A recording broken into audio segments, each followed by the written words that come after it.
하버드 대학교 로젠탈 교수의 이름을 딴 로젠탈 실험이라고 하는 게 있습니다. 로젠탈 교수는 어느 초등학교에서 특별반이라는 이름으로 한 학급을 편성하고 그 학교에 새로 부임한 젊은 교사에게 이 반을 맡깁니다. 선생님, 이 반 아이들은 지금 성적은 평범하지만은 모두가 IQ가 높고 엄청난 잠재력을 가진 아이들입니다. 선생님께서 이 반을 맡으셔서 이 아이들의 잠재력을 잘 살려주시면 좋겠습니다. 부탁을 했습니다. 선생님은 이 반에 You are special, 너희들은 특별하단다라는 이름을 주고 애정과 관심, 긍정적인 언어로 매일같이 격려하고 칭찬을 했습니다.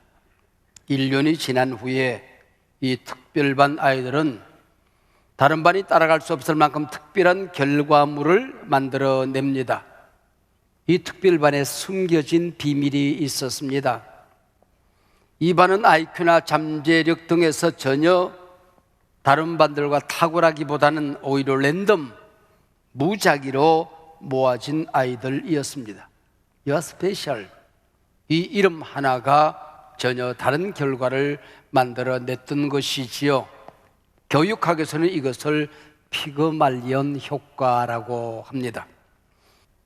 나 자신에게 내가 어떤 이름을 주느냐에 따라서 내 인생의 미래가 달라진다는 것입니다. 내게 맡겨진 사랑하는 아이에게 어떤 이름을 주고 어떻게 진심으로 섬기느냐에 따라서 이 아이의 미래가 달라진다는 겁니다. 나아가서 공동체, 가정이나 기업이나 교회나 자기가 사는 이 나라에 어떤 이름을 주느냐 하는 여하에 따라서 자신에게 다가오는 의미가 달라지고 열매가 달라진다 하는 것입니다. 오늘 설교 제목, 너 자신에게 멋진 이름을 주라 입니다. 너 자신에게 멋진 이름을 주어라. 성경에 멋진 이름을 받고 바뀌어진 삶을 살아갔던 멋진 인물들이 나오죠. 아브람, 큰 아버지가 아브라함, 세계 열방의 아비라고 하는 이름을 받습니다. 약탈자 야곱이 하나님이 직접 다스리시고 간섭하신다 이스라엘로 바뀌어지게 됩니다. 시몬 갈 때는 피트, 베드로, 반석으로 바뀌어지는가 하면은 사울, 큰 자가 바울, 작은 자의 이름을 가지고 이 세상을 살아가게 되었죠. 오늘 본문은 예수님께서 십자가를 목전에 두시고 예루살렘으로 가시는 길목에서 일어난 사건입니다. 말하자면 오늘 같은 사순절 절기에 일어난 사건이라는 것입니다. 본문 11장의 문이 열려지면 예수님이 나귀 새끼를 타고 예루살렘에 들어서자 사람들은 겉옷을 벗어 길에 깔고 종려나무 가지를 깔고 호산나 호산나 찬송합니다. 날이 저물어 베다니에서 주무시고 이튿날 다시 나오시는 길에서 일어난 사건입니다. 우리가 잘 아는 무화과나무 저주 기적입니다. 이 본문을 우리가 잘 아는 본문이지만은 정말 다시 한번 차분히 읽어보면은 이해가 안 되는 점이 한두 가지가 아닙니다. 십자가를 지시기 위해서 가는 성스러운 길 아닙니까? 근데 왜 우리 예수님 이 거룩한 길목에서 왜 성스럽지 않은 저주 기적을 행하시는 것입니까? 무신론자 버틀랜드 러셀의 말처럼 예수님의 심리 상태가 매우 불안정하고 비정상적인 상태라서 그랬을까요? 이상한 것은 그뿐이 아닙니다. 14절 예수께서 나무에게 말씀하여 이르시되 귀가 없는 나무에게 말을 겁니다. 좋은 말로 말을 건네는 것이지 시비를 거는 겁니다. 점점 더 본문은 심각해져 갑니다. 무화과 열매가 없다고 저주를 하십니다. 근데 13절 이런 무화과의 때가 아님이라 그랬습니다. 무화과 열매 맺는 때도 아닌데 때를 쓰는 걸 뭐라고 그래요? 생때라고 그럽니다. 왜 예수님께서 열매 맺는 때도 아닌데 열매 없다고 저주를 하시는 것입니까? 제가 오랫동안 성경을 연구하면서 깨달은 점 한 가지가 있습니다. 성경 속에서 이해가 안 되는 게 있어요. 앞뒤가 맞지 않을 때가 있어요. 도무지 불합리하게 여겨질 때가 있습니다. 그때는 틀림없이 이 성경에 깊은 하나님의 뜻이 숨어 있습니다. 알지 못하는 비밀이 숨어 있다는 것을 알게 됩니다. 이게 인생입니다. 인생 살다 보면 모든 것이 이해가 되던가요? 모든 것이 논리 귀결이 착착 맞아 떨어지던가요? 오늘 우리가 살고 있는 모든 세상이 내 상식에 맞고 내 계획에 맞고 내 뜻대로 굴러가던가요? 불합리하고 이해가 안 되는 점이 한두 가지가 아니지요. 그러나 우리는 믿어야 됩니다.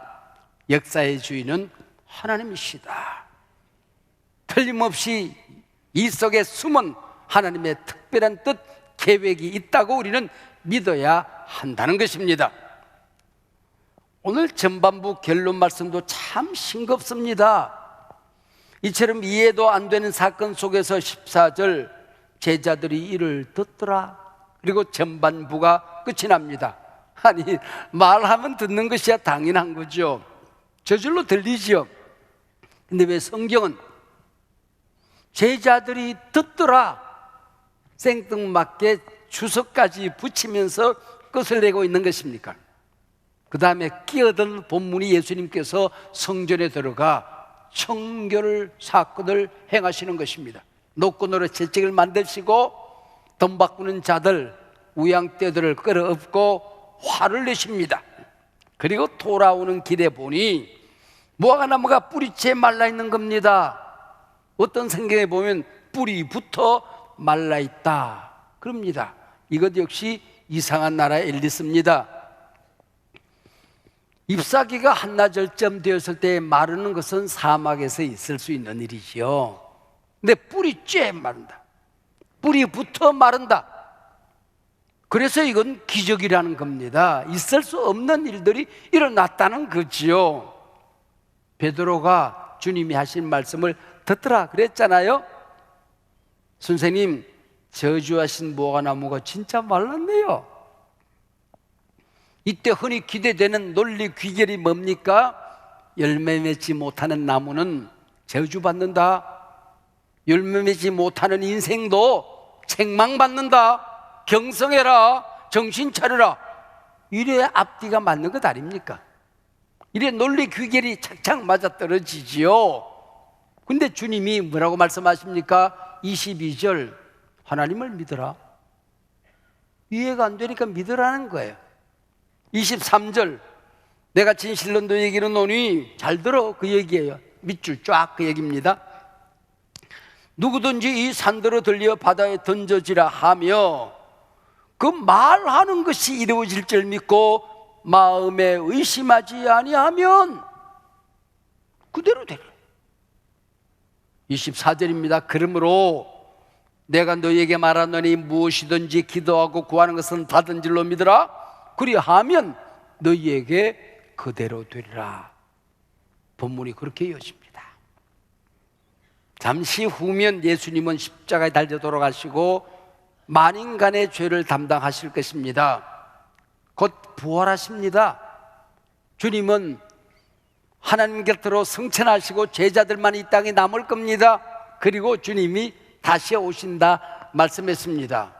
십자가, 부활, 승천, 재림, 복음의 알맹이 캐리그마입니다. 이 본문은 간단한 본문이 아니라고 하는 것입니다. 엄청난 배경을 가지고 있는 말씀이지요. 이 땅에 힘없는 제자들만 남아서 핍박받을 겁니다. 고난을 받아야 됩니다. 순교를 당하게 될 것입니다. 이해가 안 됩니다. 용납이 안 됩니다. 만사가 부조리하고 불합리합니다. 세상에서 억울한 일을 다 감당해야 됩니다. 감당만 하는 것이 아니고 복음을 증가하며 복음이 얼마나 힘 있는 것인가, 얼마나 능력이 많은 것인가, 하나님의 은혜가 얼마나 놀라운 것인가, 우리가 세우고 섬기는 교회가 얼마나 존귀한 존재인가, 우리가 복음을 전할 때 역사가 어떻게 변화되어지는가, 이걸 보여줘야 되는 사람들이 제자들입니다. 근데 주님 없이 아무런 힘없는 제자들이 이 땅에 남겨집니다. 주님께서 이들에게 뭘 남기지? 이들에게 뭘 주지? 저들의 손에 뭘 들려줘야 이 세상을 변화시키지? 세상을 승리하지? 옳겠거니 권세를 줘야지. 어떤 권세입니까? 말의 권세입니다. 똑같은 본문을 다룬 마태복음에서는 믿음의 권세라고 얘기를 했습니다. 두 본문을 합치면은 믿음으로 말하는 권세입니다. 두 본문 공이 그 믿음으로 말하는 권세로 하나님께 기도하면 이미 기도함으로써 응답받은 줄로 믿는 믿음입니다. 그리고 자기 자신에게 믿음으로 말을 하면 내가 변화되어지는 것입니다. 내게 권세가 나타나는 겁니다. 하나님의 역사가 나타나는 것입니다. 하나님이 나와 함께하는 능력이 나타나는 겁니다. 그리고 믿음으로 말하는 권세를 세상을 향하여 선포하면, 내 자식에게, 내 가정에, 내 기업에, 이 땅에 선포하면 살아계신 하나님의 능력이 나타나는 권세입니다. 이것이 바로 예수께서 무화과나무에게 말하고 신적 권위로 꾸짖고 제자들이 듣고 이 말씀을 새기는 이유가 여기 있는 것입니다. 오늘 우리가 이 세상 살아갈 때에 여러분, 예수 믿는 사람과 안 믿는 사람 누가 더 부자로 살던가요? 세상에서 거짓말하고 사기치고 거짓 장부 만들고 그 사람들이 잘 살던가요? 깨끗하게 살던 여러분들이 잘 삽니까? 피장이 파장 아니었습니까? 웅댕이가 궁댕이 아니었습니까? 세상에서 예수 믿는 사람들이 더 높은 자리 가던가요? 아니면은 예수를 모르는 사람들이 더 높은 자리 가던가요? 그것 때문에 예수 믿고 안 믿고가 달라지지 않았다는 게 솔직한 현실 아닙니까? 그러면 무엇이 달랐다는 얘기입니까? 그런 것들과 상관없이 어떤 처지에 처하든지 높은 자리에 있든지 낮은 자리에 있든지 모든 것이 형통하든지 억울하든지 우리에게는 권세가 있는 것입니다. 이것 때문에 우리가 세상에서 무너지지 않았다고 하는 것입니다. 주님을 영화롭게 하고 주님의 영광을 드러내며 살게 하는 것입니다. 이게 바로 믿음으로 말하는 권세가 너희 손에 있느니라. 할렐루야.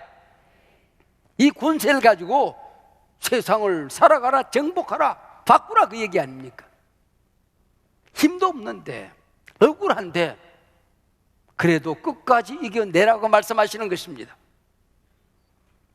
예수님이 우리 곁에 안 계시면 어떡하지? 두려움에 떨던 제자들이 주님이 십자가에 돌아가신 다음에 그리고 모이기 시작합니다. 다락방에 모였습니다. 기도하는데 성령이 임하게 되는 것입니다. 자기 자신에게 주는 이름이 달라집니다. 주님이 안 계셔서 어떡하지? 아니야. 기도하고 돌아서면서 보혜사 성령이 세상 끝날까지 우리와 함께한다, 나와 함께한다, 이름이 달라진 겁니다. 급쟁이가 순교자가 되는 겁니다. 여러분, 누에 꽂히는 자기 배에서 씨를 뿜어요. 그리고 집을 지어 그 집에 들어가서 자기가 살아요. 이게 인생이에요. 내가 어떤 말을 하느냐에 따라서 내 집이 달라지는 겁니다. 믿음을 품어서 믿음의 집을 짓고, 사랑을 풀어내서 사랑의 집을 짓고, 믿음의 권세로 긍정적인 말, 희망의 말을 해서 희망의 집을 짓고 살아가는 게 인생이더라고 하는 것입니다. 큰 집을 짓고 살아가면은 내 입을 넓게 열라 내가 채우리라.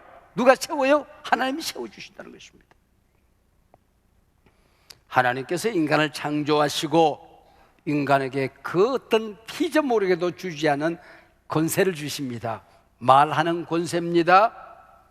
즉 이름을 짓는 권세입니다. 그래서 창세기 2장 19절에 보면 아담이 각 생물을 부르는 것이 곧 그 이름이 되었더라.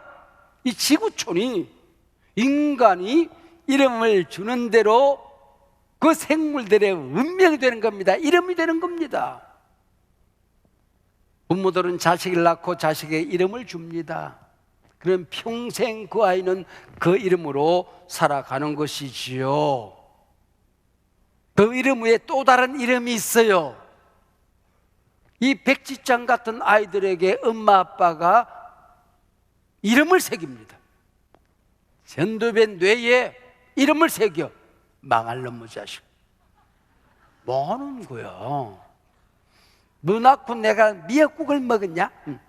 미역국 한 그릇도 아까운 사람이 되는 거예요. 엄마가 창피해 죽겠어. 창피해.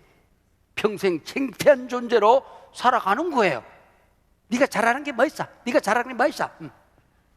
평생 아무것도 못하는 아이가 되는 거예요. 엄마 아빠가 무심코 던진 말 한마디가 이 뇌에 새겨지고 각인되어지는 거예요. 기억하세요. 자기 자신에게 멋진 이름을 주시기를 바랍니다.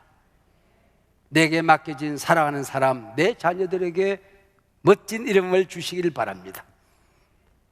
예수만 섬기는 우리 집, 사철에 봄바람 부는 우리 집, 멋진 이름을 주세요. 구멍가게 하나를 세워놓고도 멋진 이름을 주란 말이에요. 내가 사랑하는 이 주님의 몸된 교회에 멋진 이름을 줘야 되는 겁니다. 내 나라 헬조선 말이 됩니까? 멋진 이름을 주면 여러분에게 이 나라가, 이 교회가 주는 의미가 달라지는 거예요. 저는 이 교회를 처음 세우고 한국의 소망, 큰 소망, 한소망이라는 이름을 주었습니다. 예배드릴 공간이 없는데 큰 소망입니다. 사람들이 웃었을 거예요. 물새는 지하실 예배당에서 근래로 예배당 바닥을 닦고 기어다닐 때 사람들이 얼마나 비웃었을까요? 저게 큰 소망이래. 산각 꼭대기에서 예배를 드리며 오르내리는 사람들을 보면서 한국의 소망이란다야. 웃을 수 있지요. 그러나 30년이 지난 지금 한국의 소망, 한소망교회 누가 웃습니까? 누가 비웃습니까? 당당히 우리는 이 역사 앞에 한국의 소망으로 우뚝 서 있습니다.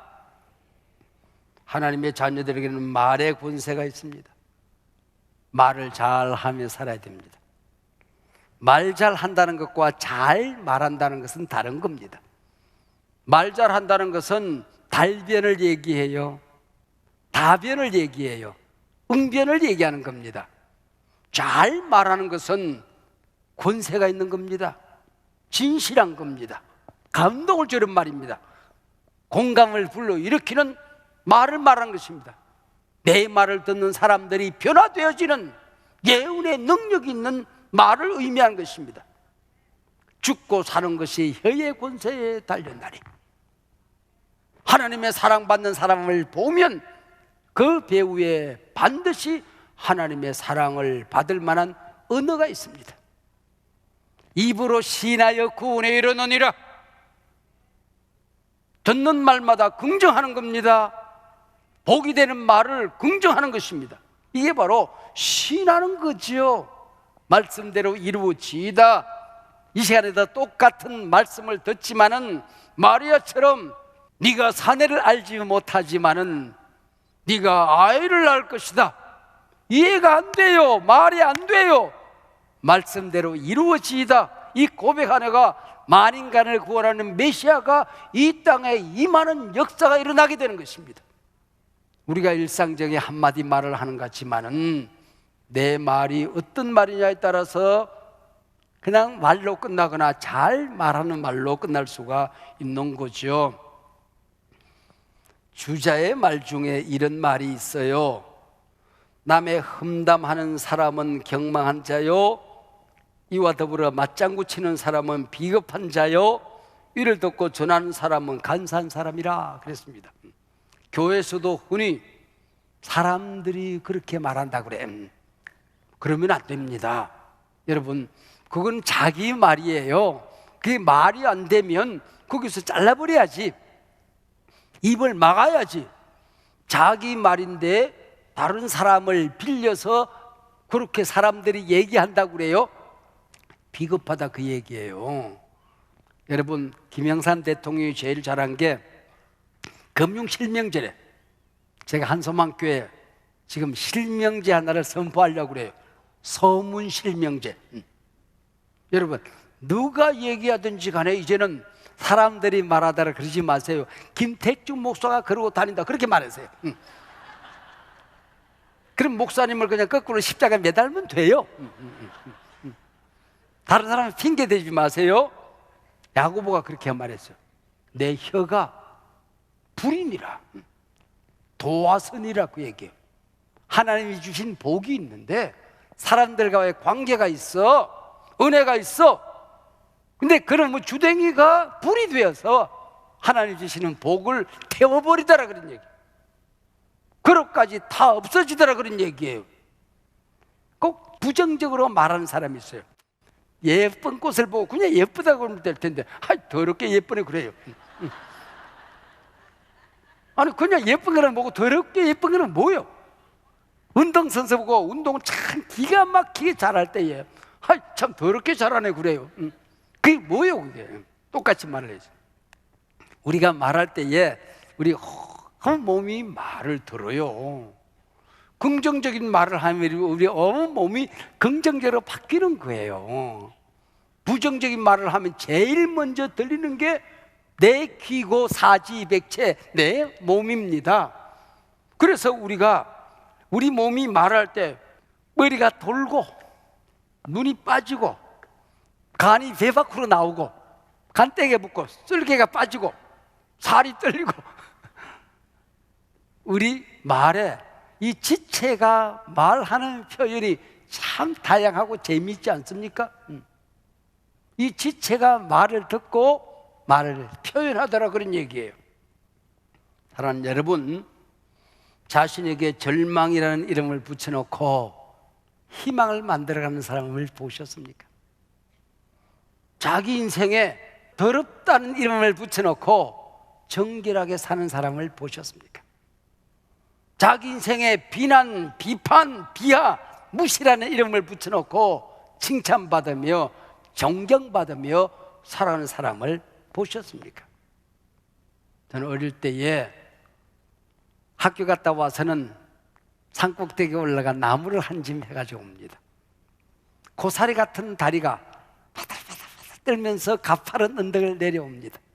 그리고 부잣집에 나무를 한 짐 갖다 줘요. 그러면은 그 부자 영감이 밥 한 그릇 주고 10원 줍니다. 그거 받기 위해서 나무 한 짐 해가지고 오는 거야. 중학교 1학년 때 8km 읍내에 가서 혼자서 오두막 같은 집을 얻어서 자취를 해요. 더운 물이 있습니까? 수도가 있습니까? 그 펌프물이나 우물물을 길어다가 조그마한 손바닥으로 쌀을 씻어요. 손이 얼마나 시린지. 넣었다가 뺐다가 넣었다가 뺐다가 씻다가 그리고 밥을 합니다. 참 세상이 춥고 찼습니다. 남들은 대학교 들어가는 입시 시험에 한창인데 저는 내 자취방에 조그마한 칠판 걸어놓고 아이들을 모아서 공부를 가르치고 돈을 벌어서 학교를 다녔습니다. 매서운 바람이 불었습니다. 금방이라도 꺾여질 것 같은 인생이었습니다. 나는 내 이름에 또 다른 이름을 하나 붙였습니다. 동화, 겨울꽃. 나는 손이 시리지만은 다리가 바들바들 떨리지만은 지금 힘들고 세상 살아가기가 매섭지만은 나는 꺾이지 않는다. 반드시 꽃을 피우리라. 그래서 꽃을 피우리라 내 인생 겨울에도 동화라고 불렀습니다. 못 모르고 내 친구들은 3년 내 내 이름을 동화라고 불렀습니다. 동화, 우리 놀러 가세요. 동화, 밥 먹으러 가세요. 그때부터 제 이름은 동화, 겨울꽃이었습니다. 세월이 흘러 이제는 환갑이 지나고 시니어가 되었을 때 세상이 내게 붙여준 이름들이 있습니다.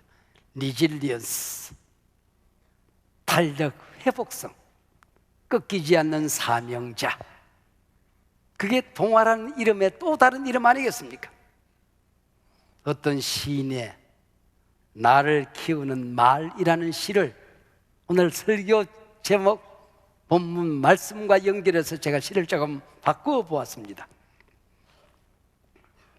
내게 행복이라는 이름을 주니 나는 정말 행복해서 마음에 맑은 샘이 흐르고, 내게 감사라는 이름을 주니 감사는 마음이 새로이 솟아올라 온 삶에 감사가 넘치고, 내게 아름다움이라는 이름을 주니 나는 어느새 아름다운 사람이 되어 마음 한 자락이 환해지고, 좋은 말로 지어준 이름이 어느새 내가 되었네. 지금부터 60년 전 1956년 길바닥에 자그마한 빵집 하나를 창업하면서 자기가 세운 빵집을 하나님의 마음이라는 이름을 주었습니다. 이명진이라는 젊은이였습니다. 내가 만드는 빵을 먹는 그 입이 하나님의 입이라면, 이 손이 하나님의 손이라면 어떻게 빵을 만들고 빵을 접대할까, 그 얘기 아니겠습니까? 한 60년 가까이 이 빵집이 흘러오는 사이에 작년 재작년에 빵집 하나에서 매상고와 영업이익이 전국에 있는 파리바게트를 능가하더니, 그리고 후반기로 들어오면서 뚜레쥬르의 영업이익 매상고를 넘어섰습니다. 그리고 하루 이틀 전에 2024년 매상고가 공개되는데 2천억에서 요만큼 빠져요. 영업이익이 500억에서 요만큼 빠져요. 2천억, 500억. 아니 얼마를 남겨야 여러분이 놀란다는 얘기입니까? 고개라도 끄덕이든지 입이라도 벌리든지 그래야지. 그래 이게 말이 되지요. 이게 앞뒤가 맞지 않는 무화과나무 얘기를 듣더니 영 앞뒤가 맞지를 않아. 여러분, 성심단 얘기 아니에요. 여러분 잘 아는 빵지순례란 말 알아요? 성지순례란 말에서 나온 말입니다. 대전이 성지가 된 거예요. 빵지순례라니까. 젊은 사람들이, 연인들이 KTX를 타고 바닷가에 가서 거기서 바다 보고 오는 거는 이제는 옛날 얘기야. KTX 타고 대전에 가서 빵 한 조각 먹고 빵 하나 사옵니다. 그게 빵지순례예요. 저도 지방 갔다 오다가 거기 내려가지고 딸기 시루 케이크 2.3kg 43,000원. 식구들이 먹고도 그 다음날까지 먹고 남습니다. 여러분, 종업원과 함께 성장한다. 그리고 이 지역 대전과 함께 성장한다. 이 빵집은 대전에만 6개 있지 대전을 절대로 벗어나지 않습니다. 내 곁에 있는 사회적인 약자들과 함께 성장한다. 그리고 저녁에 문을 닫으면 남은 빵을 다음 날까지 넘기지 않습니다.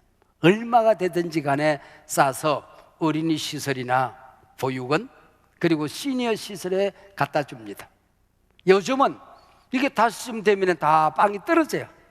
그래서 새로 빵을 만들어서 이 시설에 갖다 줍니다.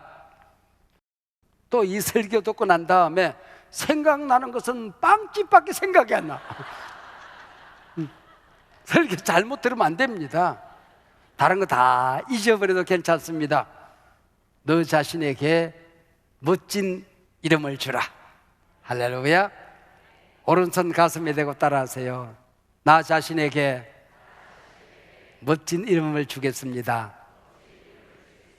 내 가족들에게 멋진 이름을 주겠습니다.